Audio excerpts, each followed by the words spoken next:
Hello friends, lifestyle of Tanushree নতুন ব্লগে তোমাদের আরও একবার স্বাগত। আজকে আমি তৈরি করছি মোরলা মাছের তেল ঝাল। এর জন্য আমার লাগবে মোরলা মাছ। সেগুলোকেই আমি আগে থেকে ভালো করে ধুয়ে নুন হলুদ মাখিয়ে রেখে দিয়েছি। আর মোরলা মাছ ভাজার জন্য কড়াইতে দিয়ে দিয়েছি তেল, এবং তাতে আমি এবার মোরলা মাছগুলো সুন্দর করে ভেজে নেব। সব মোরলা মাছ কিন্তু একসঙ্গে কড়াইতে দিলে হবে না, তাহলে মোরলা মাছগুলো ভেঙে যেতে পারে। তাই কিছু পরিমাণ নিয়ে কড়াইতে খুব সাবধানে ভেজে নিতে হবে। খুব আলতো হাতে এই কাজটা করতে হবে। দেখতেই পাচ্ছ, খুব সাবধানে আমি মোরলা মাছগুলোকে এদিক ওদিক করে ভেজে নিচ্ছি। মোরলা মাছ ভাজা আমাদের চলছে, প্রায় ভাজা হয়ে এসছে। এবার এই ভাজাগুলোকে আমি তুলে রাখবো।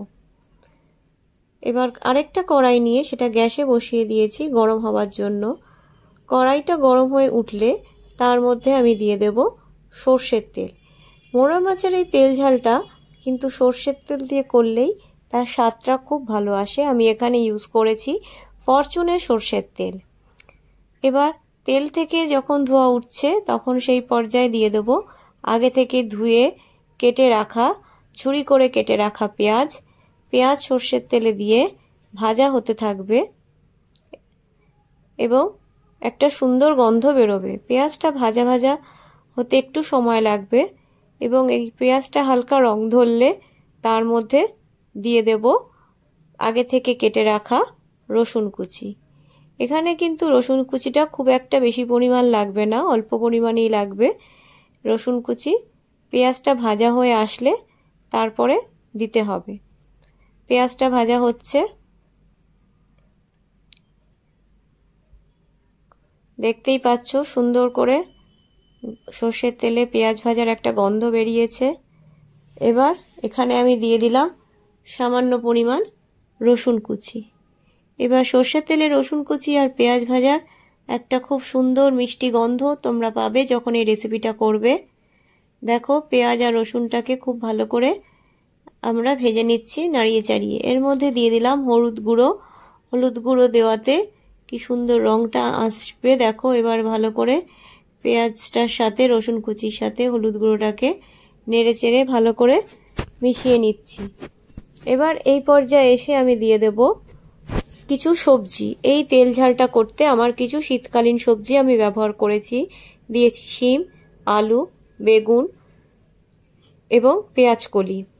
এখানে বলে রাখি, আমি শিম, আলু, বেগুন এগুলো আগে থেকেই একটা বাটির মধ্যে ভালো করে ধুয়ে একটু হলুদ আর নুন দিয়ে ভিজিয়ে রেখেছিলাম কিছুক্ষণের জন্য।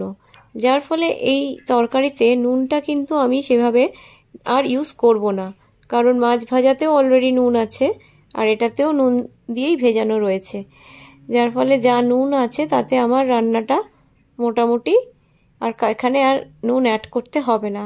তবে যদি তোমাদের মনে হয় নুন কম হচ্ছে, সেক্ষেত্রে তোমরা একটু নুন এইখানে অ্যাড করে দিতেও পারো। দেখো, আলু, বেগুন, শিমগুলো সুন্দর করে নেড়েচেড়ে ভেজে নিয়েছি। এবার এর মধ্যে অ্যাড করে দিচ্ছি কিছু পেঁয়াজ কলি।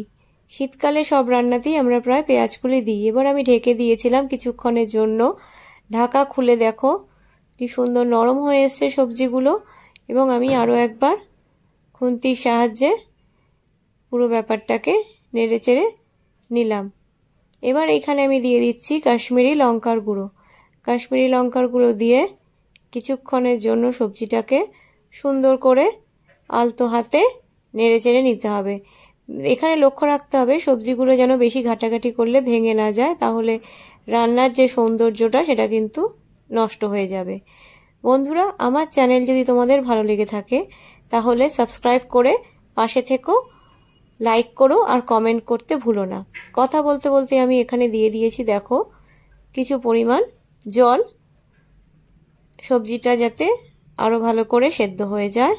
এবার আমি এটা ঢাকা চাপা দিয়ে রেখে দিয়েছি কিছুক্ষণ। ঢাকা খুলে দেখো কি সুন্দর এবং কতটা পরিমাণে সবজি থেকে জল ছেড়েছে সেটা তোমরা দেখতেই পাচ্ছ।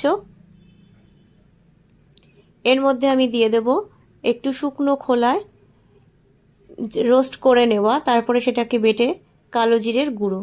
এটা দিলে কিন্তু ঝোলে একটা সুন্দর গন্ধ এনে দেবে। দেখো আমি দিয়ে দিচ্ছি সেই আগে থেকে রোস্ট করে তারপর বেটে নেওয়া কালো জিরেটাকে। খুব সুন্দর গন্ধ বেরিয়েছে। শীতকালে গরম ভাতের সাথে এটা কিন্তু খেতে খুবই ভালো লাগে। তোমরা অবশ্যই ট্রাই করো। এবার আমি এটা ঢেকে দিলাম আরও কিছুক্ষণ জন্য। ঢাকা খুলে দিচ্ছি। এবার দেখো সবজিগুলো কি সুন্দর নরম হয়ে গেছে আর ঝোলের কালারটাও কত সুন্দর এসছে। দেখো আলুটা কিন্তু আমি দেখিয়ে দিচ্ছি তোমাদের। দেখো আলুটা সেদ্ধ হয়ে গেছে। এবার খুব সুন্দর এখান থেকে গন্ধ বেরোতে শুরু করেছে। এবার এখানে আমি দিয়ে দেব আমার আগে থেকে যে মাছগুলো আমি ভেজে রেখেছিলাম, মোরলা মাছ, সেই মোরলা মাছ আমি ঝোলের মধ্যে অ্যাড করে দিচ্ছি। দিয়ে একটু নেড়ে চেড়ে নেব যাতে মাছগুলো গায়েও মোরলা এই ঝোলটা লেগে থাকে। সুন্দর করে নেড়ে চেড়ে নিলাম। দেখতেই পাচ্ছ কত সুন্দর কালার এসছে এবং কি সুন্দর দেখতে লাগছে পুরো এই ডিশটাকে। আর গন্ধ তো অপূর্ব বেরিয়েছে। তোমরা যখন এটা ট্রাই করবে তখন তোমরাও এই গন্ধটা ফিল করতে পারবে। দেখো আমাদের প্রায় শেষের পথে এই রেসিপিটা। এবার ওপর থেকে আমি ছড়িয়ে দিচ্ছি কিছু পরিমাণ কুচনো এবং ধনেপাতা। তোমরা চাইলে যদি মনে করো ধনেপাতা দেবে না তাহলে এটা স্কিপও করতে পারো। আমি একটু ধনেপাতা দিয়ে দিলাম। তার একবার ভালো করে খুন্তির সাহায্যে দেখো নাড়িয়ে নিচ্ছি, নেড়ে চেড়ে দিচ্ছি। মাছগুলোকে খুব সাবধানে নাড়তে হবে যাতে নাড়তে গিয়ে সবজি বা মাছগুলো ভেঙে না যায়। এবার কিছু কাঁচা লঙ্কা আমি এখানে দিয়ে দিলাম। তোমরা চাইলে কাঁচা লঙ্কার পরিমাণটা আর একটু বাড়াতে পারো।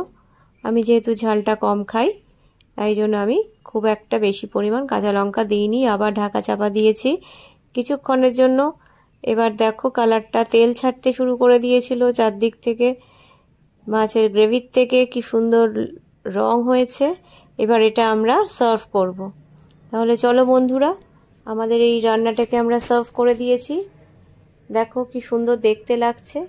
তোমরাও প্লিজ এই রেসিপিটা ট্রাই করো এবং আমাকে বলো তোমাদের কেমন লাগলো। খুব ভালো থাকো, সুস্থ থাকো। টাটা। দেখা হচ্ছে তোমাদের সঙ্গে অন্য কোনো ব্লগে।